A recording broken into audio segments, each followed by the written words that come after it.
Umbuzo wami wodwa, kuzowenzakalani ngoNhlamulo Ndlela ngoba phela uyobhala i-statement to the media was-communicate ukuthi uColin Makhubela has been taken out as a chief whip of Umkhonto weSizwe Party. Uya-understand? Umbuzo wami loyo ukuthi kuzowenzakalani manje ngoba uZuma unalifaye that thing. Yabo? So ngiyazibuza manje mina ukuthi yini ezoyenzeka lapho?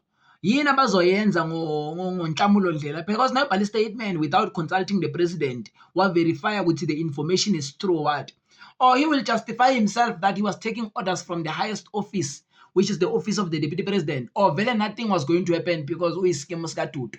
Ayikhale bafethu, pay kwabo Msholozi, pay kwabo Msholozi. The midnight reshuffle. Yesterday uJohn Hlophe reshuffle, uColin Makhubela midnight, namuhla zingaye. Pay kwabo Msholozi, pay kwabo Ncamalala. Masabayeka.